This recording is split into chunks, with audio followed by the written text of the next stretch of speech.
214페이지 제일 위에 가운데쯤 보면 중간에 보면 뿐만 아니라 사도 바울은 단언적으로 이르기를 율법의 행위로 그의 앞에 의롭다 하심을 얻을 육체가 없나니 육체를 지닌 인간이 율법을 행해서 의롭다함을 얻을 육체는 하나도 없다. 왜냐하면 율법으로는 죄를 깨닫는 것뿐이지 의인이 될 수는 없다. 그게 로마서 3장 20절에 나오는 얘기죠. 그래서 죄로 심히 죄되게 하는 이유는 죄를 깨닫게 하기 위해서 그러는 거죠. 죄가 아주 심히 죄가 돼야 내가 죄인이구나. 그걸 깨닫게 하기 위해서. 그런데 우리 인간들은 계속해서 율법을 지켜서 의롭다함을 얻게 하려고.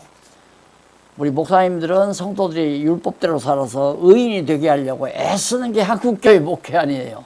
지금까지. 안식일 지켜라, 뭐 지켜라, 금 지켜라, 율법대로 살아라.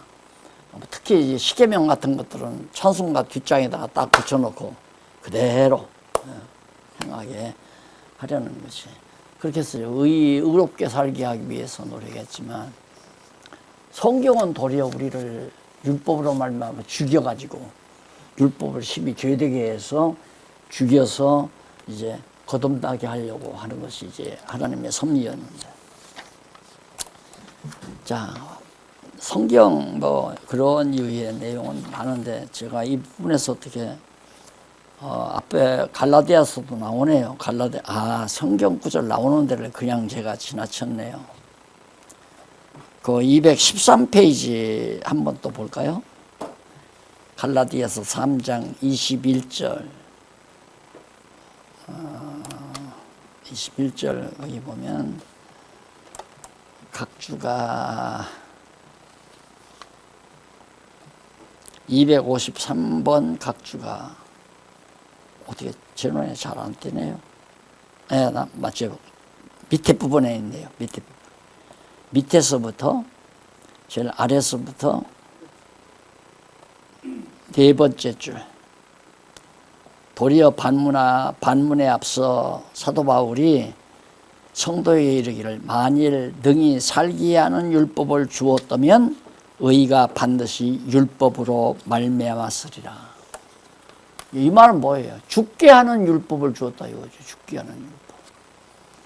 또 뿐만 아니에요. 그 밑에 보면 언급한 내용과 율법이 가입한 것은 왜 율법을 주었느냐? 그것은 죄를 더하게 하려고, 죄를 더 많게 하려고 율법을 주었다. 그게 이제 로마서 5장 20절에 나오는 얘기고요. 성경 확인했죠? 그 다음 넘어가서 216페이지 위에서 이제 내려오다 보면 여기서 문단 바뀐 데 나오죠. 여기서 다음과 같은 의무를 갖지 않을 수 없다. 곧 하나님께서 왜 인간의 죄로 심히 죄되게 하는 것을 의도하셔서 인간에게 율법을 명하셨는가. 그러면 하나님께서 왜 인간을 심히 죄되게 하실 것을 의도를 하셔가지고 인간에게 율법을 주었나. 이 의문에 대한 해답은 율법의 본질을 이해하는 데 매우 중요한 열쇠가 된다. 이러한 의문을 해소하기 위하여 진술을 계속하기로 한다. 이제 이 다음 우리가 한쪽 가로 두 번째 진술은 왜 하나님께서 정말 죄되게 하실 것을 의도하셔서 율법을 명했는가. 그 해답을 얻기 위해서. 이유는 단마디로 나오죠. 명제가 죄로 인간을 죽게 한다. 죽이려고. 살게 하는 율법을 주신 것이 아니라는 말 앞에서도 갈라디아서 확인했죠. 이게 죽이려고 줬다 이 말이에요. 율법은 죽이려고 주었다. 그래서 결국 그것이 이제 명제적으로 한쪽 가로 이벌해서 죄로 인간을 죽게 한다. 하나님께서는 어째서 인간의 죄로 심히 죄되게 하시려는 의도를 가지고 율법을 명하신 것인가. 하나님께서 인간이 심히 죄인이 되는 것을 기뻐하셔서 그렇게 하신 것인가? 아니면 하나님의 의중에 어떤 다른 의도가 있으신 것인가? 이에 대하여 성경은 너무도 명쾌한 해답을 지시해 준다. 하나님께서는 에덴 동산에서 인간에게 금과법을 주실 때에 말씀하시기를 선악을 알게 하는 나무의 실과는 먹지 말라. 내가 먹는 날에는 정령 네가 먹는 날에는 죽으리라. 먹고 죽는 과일을, 자 이게 이제 참 그 하나님의 섭리인데, 어느 부모가 자식을 낳았는데 파리가 죽는 약이라도 애기 손 닿는 데는 안 놔두잖아요. 안 그래요? 먹을까 봐서. 그 깊숙이 딴방에다 놓던가, 딴 어디에 높은 데다 애기 손 안 닿는 데 놓지. 또 뾰족한 가구라든가, 뭐 또 뾰족한 송곳이라든가 칼끝이라든가 이런 것들을 애기가 손 닿는 데다 두는 미련하는 부모는 아무도 없을 거예요. 그런데 어떻게 하나님은 당신의 형상대로 인간을 지어서 에덴 동산 한 중앙에다가, 한 가운데다가 선악을 알게 하는 과일나무를 딱 나게 해가지고, 그것도 그냥 먹기 흉측한, 먹으면 막 쓰다든가 따면 막 독이 나와서 아프다든가 손이 아프다든가 그런 것도 아니고, 보기에 먹음직하고 보암직하고 탐스럽게 선악과를 그렇게 만들어서 거기다 놨다. 따먹으라는 거 아니에요. 쉽게 말하면. 못 따먹게 하려면 저 비탈지, 뭐 꼭 참석에 꼭 창조를 해야 할 것 같으면, 만드셔야 될 나무와 같으면 낭떠러지 어디에 손 닿을 수 없는 곳, 아니면 높은 산 꼭대기 어디에 그런 데다가 나게 하시지, 동산 중앙에다가 아담이 늘 왕래하고 중앙 한가운데다가 보기에 좋고 먹음직하게 그렇게 나게 하신 건 따먹고 죽으라고 하는 거예요. 죽으라고. 먹는 날에 너 죽는다. 그대로 먹는 날에 죽었잖아요. 영적으로 죽은 거예요. 그 영적으로 죽은 것이 육체가 된 거죠. 결국 우리가 육체가 지금 이게 타락한 아담의 모습인데 영적으로 죽은 모습이에요. 죽고 나서 육체가 됐잖아요. 그리고 우리가 육체로 지금 살고 있는 거란 말입니다. 그리고 이게 죄 덩어리죠. 완전히 육체 안에는 죄 덩어리가. 한시라도 성령께서 우리를 붙들어 주지 아니하면 그냥 계속해서 우리 안에 죄가 생성이 돼요. 죄가 왕성을 해요. 야, 이거 성공을 해야 하는데, 야, 이거 돈을 좀 많이 벌어야 되는데, 아, 내가 인기가 좀 있어야 되는데, 아, 교회가 좀 부흥해야 되는데, 또 뭐 내가 하는 게 성공해야 되는데, 이게 전부 죄 아니에요? 아, 거기서 교회 부흥돼야 되는데, 그건 왜 죄입니까? 왜 죄인지 목사님들이 다 알잖아요. 그런데 우리가 그게 죄인지를 몰랐죠. 그냥 하나님을 위한다고 하는 걸 핑계를 대가지고 하나님의 일이라고 핑계를 대지만은 사실은 누구 일이에요? 자기 일이죠. 그래서 어느 목사님 나만 만나면 돈 걱정을 해요. 그 뭐 주의 일 한다고. 이것도 해야 되고 저것도 해야 돼. 돈이 뭐 어쩌다고 자꾸 우리가. 난 부담스럽잖아요. 커피를 사줘도 돈 좀 빌려주시는 것 같고, 밥을 사줘도 돈 좀 빌려주시는 것 같고, 돈 좀 협조하시는 것 같고.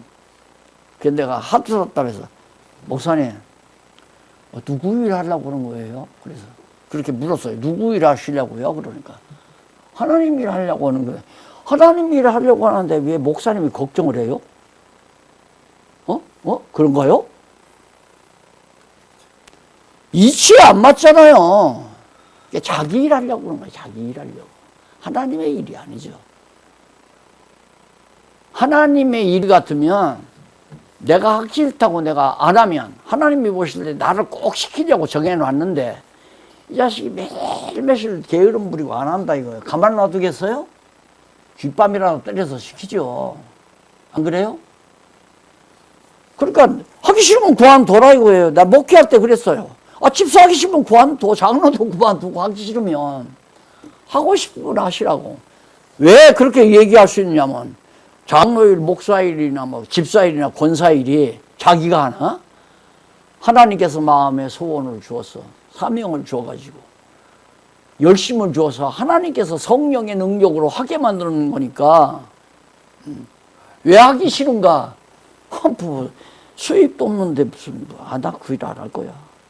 그 벌써 육신의 소욕 아니에요. 하나님의 일을 수입 잡으려고 하나? 안 그래요? 그러니까 걱정 그심 자체가 벌써 죄 속에서 나오는 거예요. 죄악에서. 욕심은 물론이고, 욕심이 인자한 죄를 낳고 죄가 장성하면 사망 낳는다는 얘기가 성경에 그거 아니에요. 인간이 욕심으로 가득 차 있는데 그냥 하나님과 같이 되려는 욕심이 이 땅에서 이 세상 살면서 솔직히 말해서 총회장 되려고 하는 욕심이나 도의장 되려고 하는 욕심이나 당회장 되려고 하는 욕심, 그 다 하나님과 같이 되고자 하는 욕심에 다 연이어 다 있잖아요. 거의 연줄에서 다 있단 말입니다. 다시 말해 높이려고 하는 것 자체가 벌써 죄악이라는 얘기예요. 그러니 이게 인간이 낮아지려면 얼마나 낮아져야 되겠어요? 인간 스스로 못 낮아져요. 그러니까 낮아지기 위해서 다 보면 욕심나니까 세속 떠나서 산속으로 기어들어간 게 그게 주 아니에요. 주 불교. 안 보고 안 듣고 그래서 아무 생각 무념무상 그게 생불이 되는 그건 하나의 과정 아니에요. 무로 돌아가라.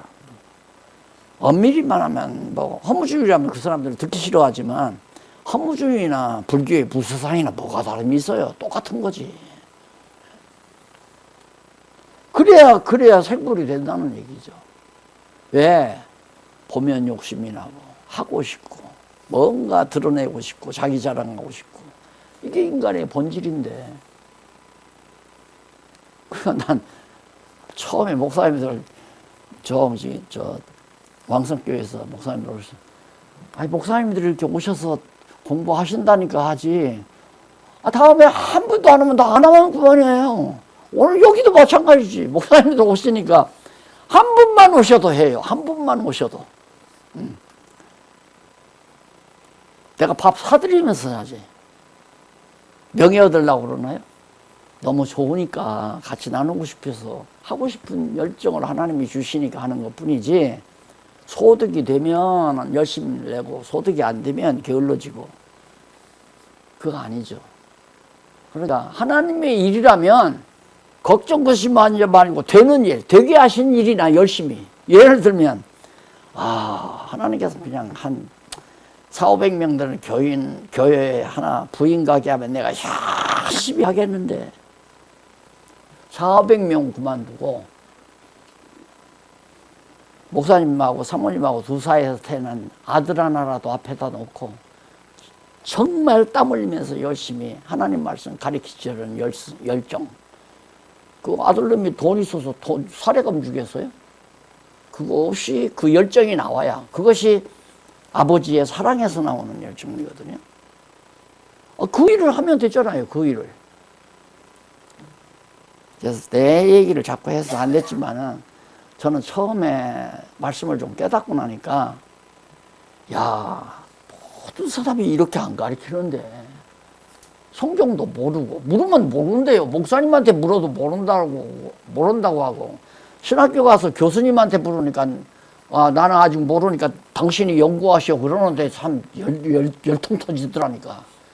등록금을 수백만 원 내고 한 학기 때 그때도 벌써 수백만 원이었어요. 몰라서 물었으면 가르쳐 줘야 하는데 나는 모르니까 당신이 연구하시오 그러는 거야. 그러니 처음 개척할 때 시작할 때 어떻게 했냐면 그냥 가정주택에 거실 있죠. 거실이 서너 평 되잖아요. 서너 평. 원탁 하나 놓으면 큰 건 놓으면 7~8명이 둘러앉고 작은 건 놓으면 대선에 앉아요. 나까지. 그렇게 놓고 하려고 그랬어요. 그렇게 놓고 평생을 하더라도 나는 낮에 가서 부지런히 활동을 해서 돈 벌어다 먹고 살면 되고 짭이라도 해서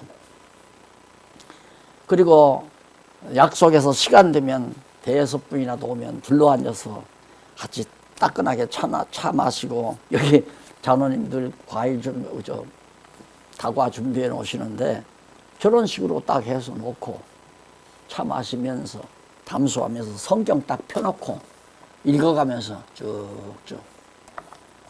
그렇게 살고 싶었어요. 이런 건, 이렇게 한다는 건 상상도 못했어요. 뭐도 갖고 얘기해요. 안 되죠. 뭐 정말 허풍쟁이 부흥산 아들이다가 막 성도들이나 몇천 명 모아놓고 긁어내면 이렇게 될지 모르지만 나는 그렇게 할 줄도 모르고 평생 부흥이라는 건 해본 적이 없으니까 앉아서 성경만 가르쳤지. 물론 그때는 서서 가르쳤죠. 그런데 이걸 우리 방송사 사장님이 내가 나이가 점점 늙어가니까 다리 힘 빠질까 봐서 다리 애끼라고 이렇게 딱 앉아서 하라고 만들어 놨기에 고마워서 이렇게 앉아서 하는 거예요. 지금도 자꾸 일어나서 뭐 하고 싶어도 참죠. 앉아서 하면 어때요? 서서 해야 벌이가 있나요? 성경 읽고 얘기하는데 성경대로 이렇게. 자, 이쪽에 한번 보십시다. 한쪽 가로 2번. 죄로 인간을 하나님께서 죽이려고 죄되게 했다. 왜 죄되게 했나? 죽이려고 그 말이에요. 세상에 이렇게 잔인한 양반이 있어요? 멀쩡한 인간을 죄되게 해서 죄인되게 시켜가지고 죽여버린다. 그것이 아까도 사석에서 얘기했지만 그냥 어렵게 생각하지 말고 탕자 비유를 생각하세요. 정말 나 정도라면 어떤 때는 그랬어요. 처음에 탕자 비유 들었을 때 아버지가 좀 못 나가게 하지. 나가서 교육학교 시절, 어린 시절에 그 얘기를 해주는데 아빠가 밉더라는 거 아니에요. 내보낸 아빠가. 나가가지고 아들이 고생하면서 돼지우리 가서 돼지들하고 잠자고 쥐염 열매 먹고 산다는 얘기를 듣는데 아빠가 미워요. 아빠가 왜 내보내냐고. 못 나가게 하고 붙들지. 넌만 나가면 고생하니까 나가지 말아라. 나하고 같이 살자. 그리고 아버지가 더 사랑으로 감싸주고 도와주지. 이런 생각을 어렸을 때 했어요. 그런데 성경은 내보내요, 아버지가. 그게 죽이는 거나 똑같은 거죠. 내보낸 거죠. 그 짐승처럼 에덴 동산에서 내쫓는 게 죽이는 거 아니에요? 그 아버지 집에서 내쫓는 게 죽이는 거죠. 그 비유를 예수님이 들었는데 그 비유에 바로 이 책 제목이 율법과 죄 그리고 내가 그 과정을 신학적으로 성경적으로 정리해서 풀어놓은 거예요. 두 번째 문단. 하나님께서는 에덴 동산에서 인간에게 금과법을 주실 때 말씀하시기를 선악을 알게 하는 나무의 실과는 먹지 말라. 내가 먹는 날에는 죽으리라고 그렇게 창세기 2장 17절에서 얘기했는데 하나님께서 아담에게 명하신 금과법을 아담을 죽이는 기능을 가지고 있다. 금과법이 아담을 죽이는 기능을 가지고 있다. 먹는 날에 바로 그거 먹으면 죽으니까. 그런데 모든 사람들이 신학자들이 아담이 죽은 건 아니다 이거예요. 그래서 하나님께서 처음 창조한 게 이 모습을 창조한 줄 알아. 왜? 흙으로 이렇게 빚어서 이렇게 만들어가지고 하나님 형상대로. 하나님 형상대로라면 목사님하고 나하고도 다르잖아요. 예? 안 목사님하고 한 목사님하고 얼굴이 달라. 사모님하고도 다르잖아요. 똑같으면 헷갈리겠죠? 내 남편이 한 목사님이 내 남편이지 안 목사님이 내 남편이지 헷갈릴 거 아니에요. 하나님의 형상은 똑같이 다 만들어 놓은 건데 이 형상을 만든 게 아니라 하나님의 형상과 가서 에덴 동산 타락하기 이전에 아담을 하나님의 형상대로 지어놓으니까 지도 아버지 노릇 하려고 한 거죠. 애 자식 나누면 이거 벌써 애들 나누면 벌써 두서너 살만 돼도 뭐 소꿉장난 가고 니는 아빠하고 나는 엄마 하자 그러면 지들끼리 하잖아요. 벌써 엄마 아빠가 되고자 하는 욕심을 가지고 있는 거야. 그게 벌써 만들어 놓으니까 바로 하나님과 같이 되려고 따먹고 나니까 바로 그냥 죽어버린 거죠. 죽으니까 이 모습이 된 거야. 육체가 돼서 육체를 던져가지고 이 모습. 얼마나 불편해요 이것 때문에. 아까도 뭐 암 얘기하고 뭐 무슨 혈압 얘기하고 뭐 여러 가지 얘기하는데 이것 때문에 고통스러운 거야. 이것 때문에.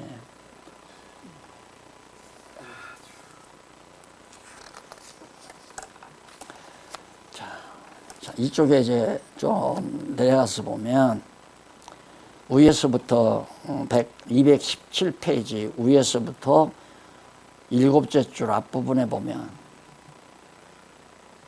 바울은 로마 교회에 보내는 서신에서 전에 율법을 깨닫지 못할 때에는 내가 살았나니, 율법을 몰랐을 때는 내가 산 것 같아, 살아있어. 근데 계명이 이름에, 율법주의 계명이 내게 이름에 죄는 살아나고 나는 죽었도다. 벌써 율법 아래 딱 들어가면 계명은 살고 나는 죽어버려요. 죗값으로 죽어버린다 이 말입니다. 생명에 이르게 할 계명이 내게 대하여 도리어 사망에 이르게 하는 것이 되었도다. 죄가 기회를 타서 계명으로 말미암아 나를 죽이고 그것으로 나를 죽였느니라 라고 바울이 말했죠. 이는 하나님께서 인간에게 율법을 명하여 죄로 심히 되게 하여 인간으로 하여금 죽게 하였다는 뜻이다. 맞잖아요. 그 다음 문단 사도 바울은 말하기를 만일 의롭게 되는 것이 율법으로 말미암으면 그리스도께서 헛되이 죽었다. 정말 한번 아찔하잖아요. 목사님들한테 율법대로 이렇게 해야 됩니다. 이건 그리스도의 죽음을 다 헛되게 만드는 장난 아니에요? 엄청난 사건이에요. 성도들에게 율법 지키라고 강조하는 건 예수 그리스도의 십자가를 헛것으로 만드는 이단 중에 이단이죠. 이단 중에 이단. 십자가 헛것이라고 하면 그거 같은 이단이 어디 있어요?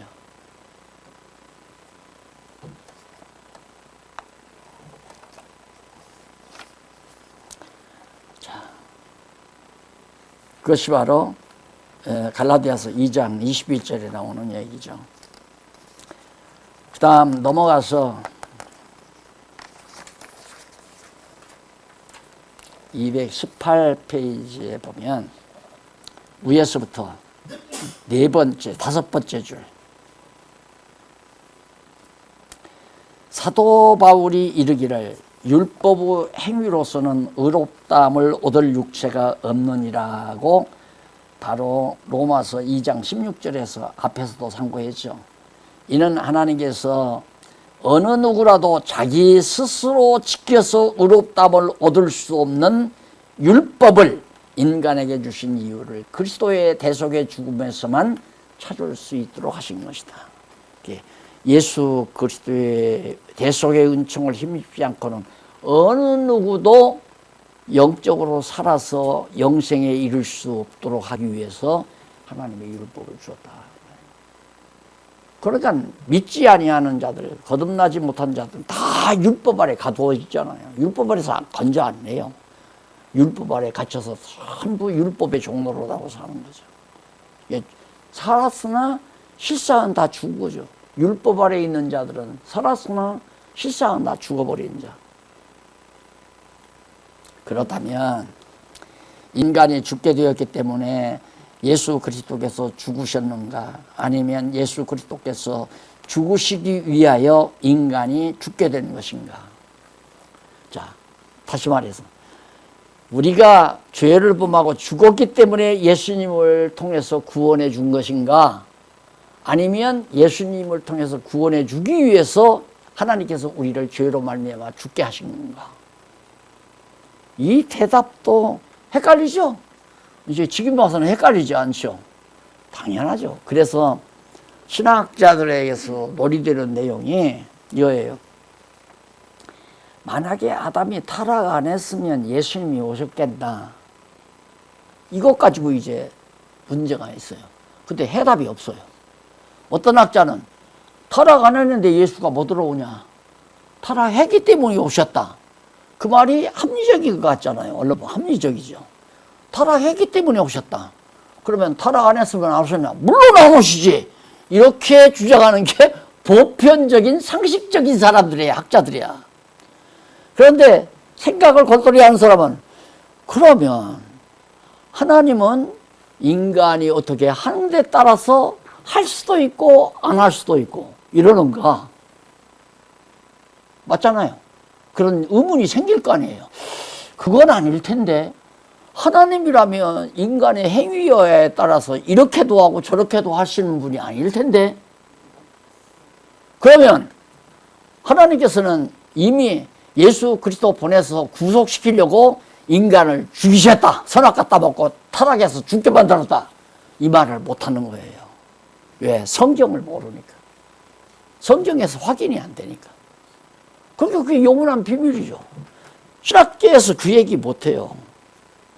그러니까 상식적으로 인간이 타락해서 하나님께서 예수 그리스도 보내서 구속해서 구원해 주셨으면 얼마나 감사합니까? 말 되니까.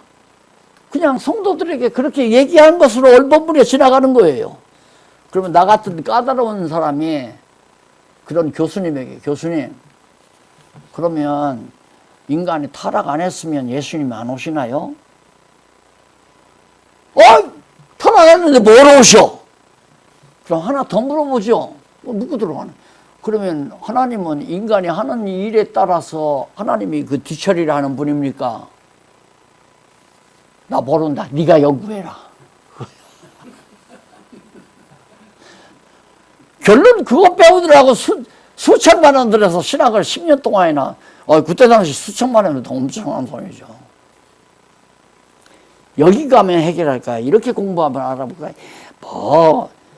신비주의자에도 그냥 기도원에 들어가서 신학한다고 그냥 한 4, 5년씩 그냥 처백해서 율법대로 살아보려고. 그러니까 불교에도 일리가 있잖아요. 세상 거 자꾸 보면 욕심나니까 산속에 들어가서 기도하고 금식도 하고.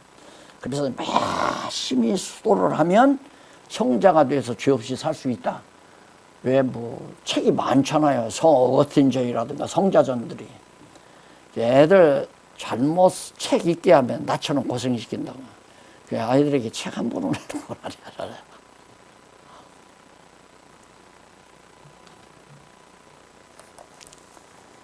이제 정말 핵심적인 내용들이 오늘 참 사모님 참 잘 오셨네.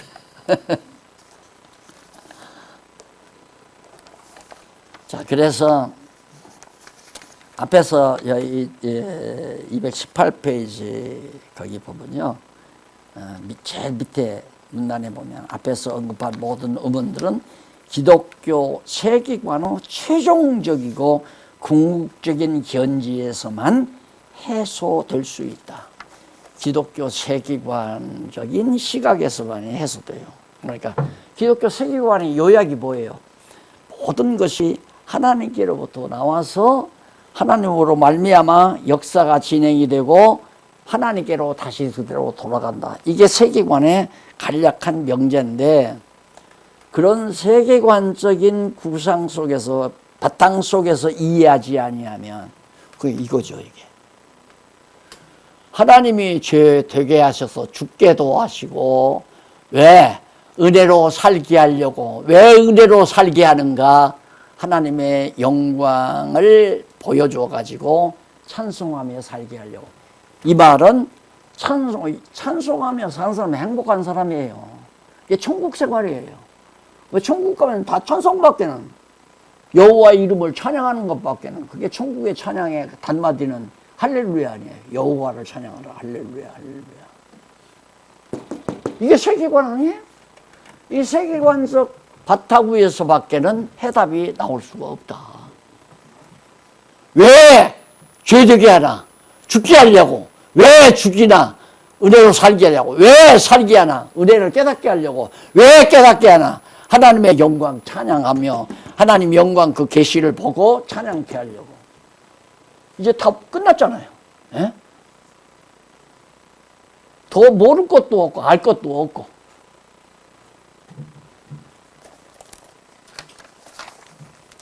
자,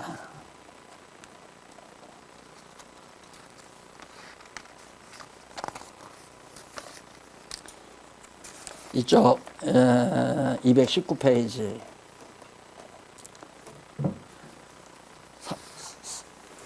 처음에는 사모님에서 제가 자꾸 유축이 되더만 점점 갈수록 사모님이 오니까 더 신발가지고 이렇게 크게 강의 안 해요. 저 오늘 막 큰 소리로 강의를 하는데. 네. 여기 위에서 6째 줄 다목적이라는 것은 나오는데요. 하나님께서 이제 다목적 얘기 좀 하고요. 영원 자존하신 이쪽 전 페이지 218페이지 밑에 두 번째 줄 중간에 영원 자존하신 하나님께서는 모든 것을 창세전에 작정하시고 천지만물 짓기 전에 전부 작정하고 계획해서 그 작정하신 뜻대로 우주와 만물을 창조하시고 보존하시며 역사를 주관하시고 섭리하신다. 이게 세계관 아니에요. 아까 모든 것이 하나님께로부터 나와서 하나님으로 말미암고 하나님께로 돌아간다. 그걸 이제 구체적으로 설명하는 내용이죠. 이러한 하나님의 모든 경륜과 섭리에는 최종적이며 궁극적인 이유와 목적이 있다는 것이 기독교 세계관의 견해이다. 이유와 목적. 하나님께서 율법을 왜? 죄되게 하려고. 죄되게 하려고. 용도를 죄되게 하고 죽게 한다. 왜? 이유가 나오잖아요. 목적. 이유와 목적. 율법의 용도, 이유, 목적 딱 떨어지고 세계관적으로 정리가 싹 돼요. 제가 이 책을 지금 가끔가다 강의를 하는데도요. 지금 만약에 지금 내가 이걸 아무것도 모르는 상태에서 지금 쓰라면 이렇게 쓸 수 있을까 하는 생각을 가끔 해요. 제가 지금 만약에 또 쓰라면. 네, 그래서 책을 쓴다는 게 너무 참 중요하다 이런 생각을 참 많이 하죠. 그래서 오늘 또 보니까 제 집사람이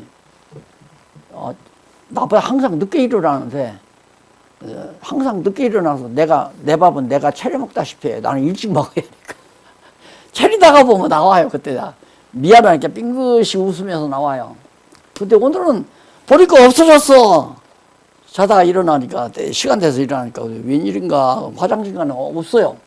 문을 살며시 하니까 밖에서 책을 보고 있어요. 그게 무슨 책을 보나 했더니 교회 개혁론을 보고 있더라고요. 그걸 왜 보냐니까 참 재밌다고 그래서 보고 들어오니까.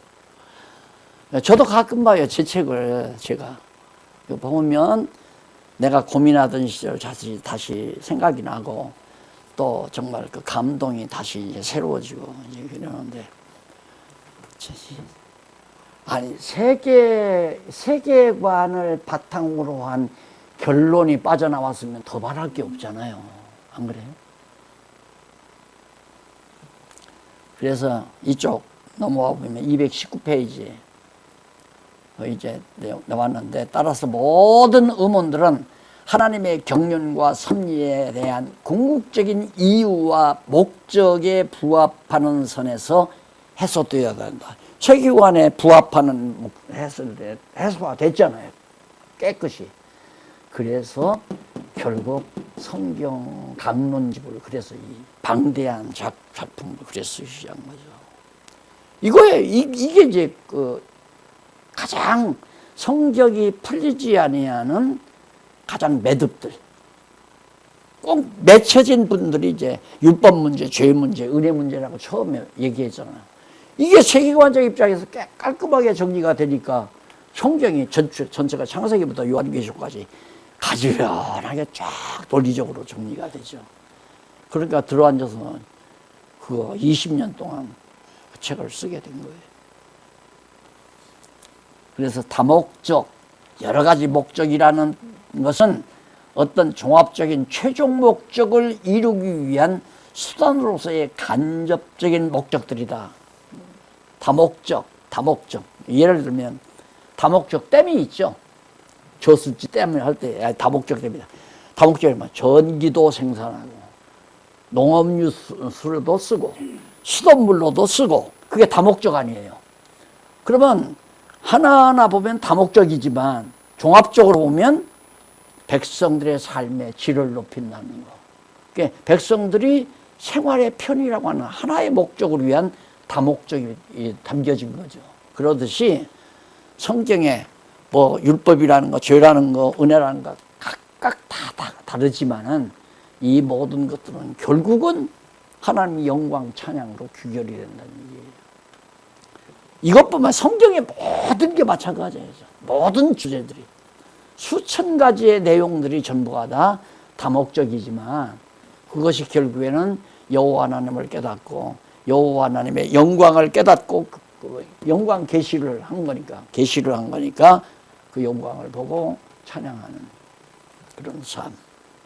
그래서 성경신학의 마지막 주제가 성경신학의 성경 강론의 최고 주제가 뭐냐면 여호와 계시 아니에요. 하나님 여호와 계시.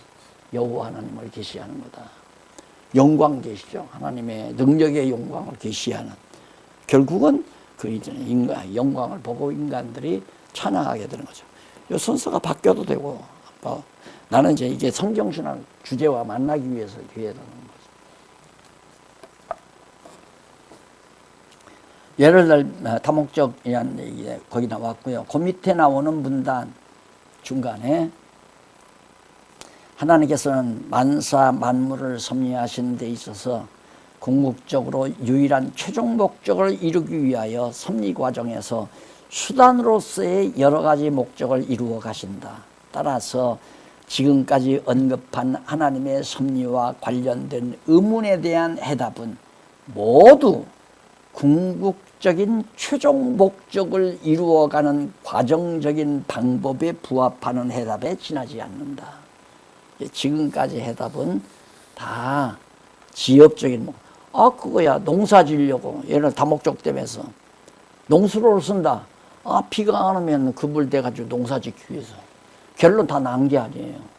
결론 다 난 게 그것도 그러면 또 그 물 갖다가 수돗물을 쓰기 목마를 때 세수도 하고 샤워도 하고 생활수로 쓰기 위해서 그다음 전기를 생산한다. 생활의 편의를 위해서 기계도 돌리고 공장도 돌리고 하기 위해서 목적들이 다 따로따로 나오잖아요. 다목적이죠. 그래서 그런데 그 모든 목적들은 결국은 인류의 편리한 생활, 행복한 생활, 편리한 생활을 목적으로 하는. 그래서 댐이 다목적 댐은 하나의 목적으로 다 규결이 된다는 것처럼 성경의 지엽적인 다목적인 예의. 왜 하나님께서는 애굽에 열재앙을 내렸는가? 열재앙을 내렸는데 애굽에서 이스라엘 백성들을 해방하기 위하여 그걸로 끝난 거 아니잖아요. 그럼 왜 해방시키려고 하는가? 해방시키는 건 이스라엘 백성들을 애굽의 노예에서 풀어내가지고 광야 생활시키기 위해서. 그럼 왜 광야 생활을 시키는가? 광야 생활에서 여호와 하나님을 섬기는 걸 공부시키기 위해서. 왜 그걸 공부시키는가? 가나안 땅 들어가 살게 하려고. 왜 가나안 땅 들어가 살게 하는가? 아브라함과 이삭과 야곱에게 언약한 대로 언약을 이루기 위해서. 이렇게 대답하고 들어가면 마지막에 하나님 영광 찬양이 나오는 거예요. 맞죠? 어떤 문제들이 다 그래요.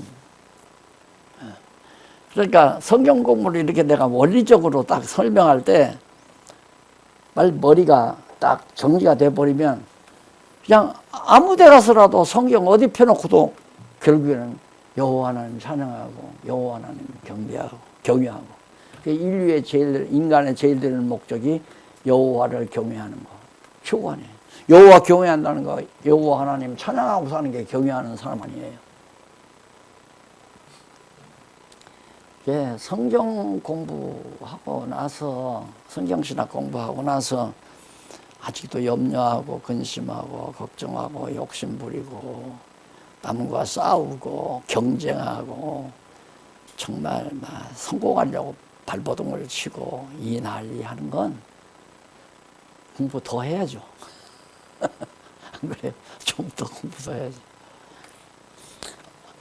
사모님 하나 물어볼 게 딱 있는데 우리 안 목사님이 공부하고 나서 뭐가 달라졌던가요? 제일 먼저 사모님 보시기에 달라지는 게 뭐가 달라지는 뭐가 제일 먼저 달라지더냐?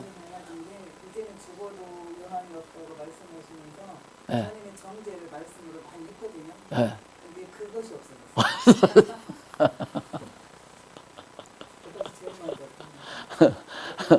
네.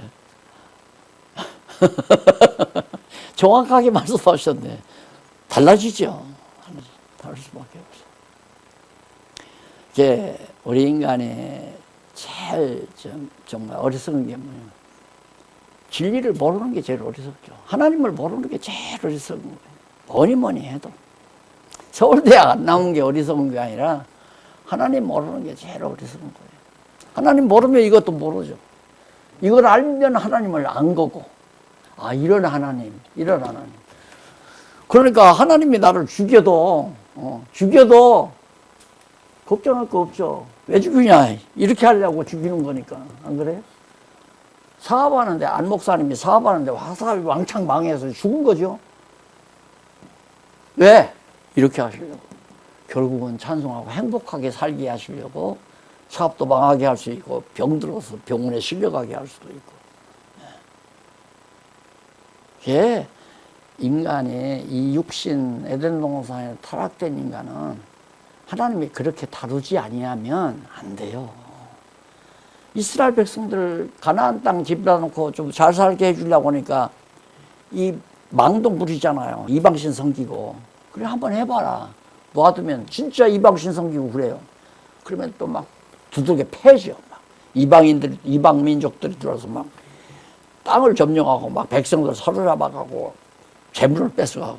그리고 울고 불고 난리면 또 하나님께서 불쌍해서 또 사사 세워가지고 구원해주고 헤헤 하고 살만하면 또 딴짓하고 그러면 또 하나님께서 두들겨 패고 그러면 이제 두들겨 패다가 불쌍하면 이제 또 사사 보내서 또 구원해주고 구원해서 이제 살만하면 또 헤헤 하고 그래서 내가 늘 하는 얘기지만 형통할 때 조심해야 된다. 하나님의 사람들은 형통할 때 모든 일이 잘 될 때 조심해야 한다. 왜? 잘 됐다면 자꾸 자기를 드러내고 싶거든요. 야, 이거 잘 되네? 잘 되네? 야, 자랑 좀 한번 하자. 그러면 친구들 모아놓고 한번 잔치해보고, 야, 내가 이렇다 하고 한번 또 자시하다가, 아, 괜찮아. 뭐, 친구들이 뭐 축하도 해주고, 그럼 또 한 단계 뛰어 또. 그러다 보면 하나님 잊어버리고 산다니까요. 목회해보니까 아시잖아요. 어려웠을 때는 그냥 목사님 기도해 주세요. 그냥 새벽마다 기도하고 그냥 주일날 참석하고 열심히 하는데 장사 좀 될 만해서 뭐가 뭐 교회 안 나와. 그 목사님 아이고 지난 주일날 못 나오시대. 아이고 목사님 죄송합니다. 요즘 좀 바빠서요. 나는 많이 들었어요. 그러면 나는 요즘 바빠서요. 그래. 예, 많이 바쁘세요. 그렇죠. 많이 바쁘세요. 저리 가는 거죠. 그 하나님 가만 놔두겠어요? 바빠서 못 나오니까 안 바쁘게 해야 할 거 아니에요. 그러죠. 그래서 그렇게 비유를 들죠. 요즘에 강아지들 많이 키우잖아요. 강아지가 밥상에 다 발을 올려놓고 주둥이를 대면 안 되잖아요. 주인이 내버려 둬요. 가만히 있으면 이놈이 발 오게고 가만히 있으면 내버려 둬요. 근데 밥상에다 딱 올려봐요. 올려놓으면 탁 한번 때려요. 몇 번만이면 강아지도 저기는 올려놓으면 안 되는구나. 그렇게 해서 길들이잖아요. 하나님이 안 때리면 사생아예요. 하나님의 자녀가 아니에요. 하나님이 보시기에 글로로 가면 안 될 것 같으면 막아요. 그 길을 다. 그런데 우리는 그게 실패라고 자꾸 생각하니까 한 목사님 지금 교인이 한 500명, 1000여 명 돼가지고 막 총회장 물망에 오르고 여기 안 오셨지? 예, 안 오셨지? 안 목사님만 그런 게 아니에요. 여기 다 목사님들 다 마찬가지예요. 여기를 왜 오겠어요? 예? 안 오는 게 아니라 못 와요. 못 와. 자, 우리 결론적으로 하나 보시고. 그 이제 이쪽 220페이지 보면 지엽적인 의문들은 근본적인 의문이 해소되지 아니할 때에 발생하는 부산물이다. 이 최종 결론을 모르면 많은 문제가 해결이 안 돼요.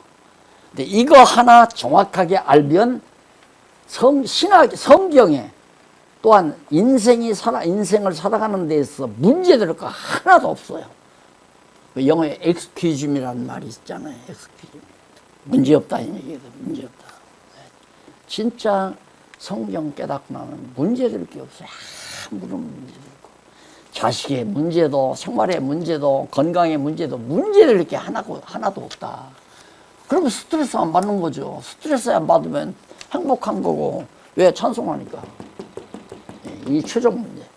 그래서 이쪽 221페이지 아니 조금 더 보시고 하십시오. 그러므로 220페이지 부산물이다. 그러므로 근본적인 의문이 깨끗이 해소되면 그에 따라서 지엽적인 의문들이 완전히 해소될 것이다. 지금 여기니까 여기는 지금 내다보면서 이 글을 쓰는 거예요. 여기를 내다보면서 내가 지금 제가 그 글을 쓰는 거란 말이다. 이제 해소된다. 기대하시라 그 말이죠. 것이다. 그러면서 곧 하나님께서 율법으로 인간을 심히 죄인 되게 하셔서 죄로 인간을 죽이게 하시는 이유가 무엇인가? 이러한 의문이 해소되면 앞서 언급한 모든 지엽적인 의문들이 완전히 해소된다는 뜻이다. 그리고 이 왜라고 하는 여기 왜 인간을 죽이는가 하면 이제 그걸 대답하기 위해서 여기까지 오는데 은혜로 살게 하려고 결국에는 죄가 필요해서 죄로 죽이는 거다 이제 그런 얘기거든요. 그러니까 율법과 죄 은혜니까 율법 문제 다르고 죄 문제 다르고 은혜 문제 다르잖아요. 그래서 이 세 가지를 종합해서 최종적인 결론을 이제 도출해내는 거죠. 그리고 나서 밑에서 하나 보십시오. 밑에서 네 번째 줄 앞부분에 보시면 그러므로 지금까지 앞에서 언급한 모든 의문들을 해소하는 것은 하나님께서 왜 율법으로 인간을 심히 죄인되게 하여 죽게 하시는 것인가라는 의문에 대한 해답의 결과에 달려있다. 이러한 의문에 대한 해답은 진술상 편의를 따라 잠시 뒤로 미루기로 한다. 이것은 잠시 뒤로 미루고 이것부터 얘기하겠다 그 말이에요. 221페이지 위에서 두 번째 줄 문단. 하나님께서는 율법으로 인간을 심히 죄되게 하여 그 죄로 인하여 인간으로 하여금 죽게 하신다. 결국 율법의 용도는 인간으로 하여금 죄인 되게 하고 그 죄로 말미암아 죽게 하는 도구로 사용하신 것이다. 따라서 인간의 죄로 심히 죄되게 하는 것이 율법의 현상적인 용도라고 한다면 죄로 말미암아 인간을 죽게 하는 것은 율법의 본질적인 용도라고 할 수 있다. 좀 구분해서 정리를 했습니다. 결론적으로 하나님께서는 창세 전에 작정하신 궁극적인 목적을 이루어 가시는 데 있어서 죄가 필요했기 때문에 율법으로 인간을 심히 죄인 되게 하신 것이 분명하다. 그렇다면 하나님께서는 왜 인간의 죄가 필요하셨을까? 인간을 죽이려는 데 필요하셨는가? 그렇다면 하나님께서는 왜 인간을 죽이려 하시는 것인가? 이러한 의문들을 먼저 해소하기 위하여 죄의 필요성에 대해서 그에 대해서 진술하고자 한다. 다음 금요일 날 만나면 이 부분 우리가 정리하는데 목사님들 가셔서 한번 이 부분을 자세하게 읽고 복습을 하시고 오시면 이 문제 얘기하고 오늘 어느 목사님이 이거 그냥 오늘 다 끝낼 거라고 그러고 얘기를 하더래요. 근데 나는 이걸 다 하루에 끝내지는 않고 오늘 새곡지하고 새곡지에서 다음 주간에 끝낼까 했는데 우리 사모님이 오셔서 내가 두 곡지만 하기로 했어요. 다음 한 번이라도 더 오셔야 하잖아. 네, 기도하십시다. 자비하신 아버지 하나님 감사합니다. 오늘도 사랑하는 동역자들과 함께 목말랐던 진리에 대해서 목말랐던 우리의 목을 하나님의 진리의 생수로 시원하게 마실 수 있도록 해주신 걸 너무 감사드립니다. 하나님 아버지요, 이 놀라운 생명수 우리만이 마시고 기뻐하고 즐거워할 것이 아니고 목말라 애태우는 많은 영혼들이 있습니다. 하나님이여 저들에게도 마음껏 마실 수 있는 일꾼으로 청지기로 우리를 사용하실 줄로 믿고 소망 중에 기다리면서 하나님의 말씀을 같이 나눴습니다. 힘주시고 경고케 하시옵소서. 예수님 이름으로 기도드립니다. 아멘.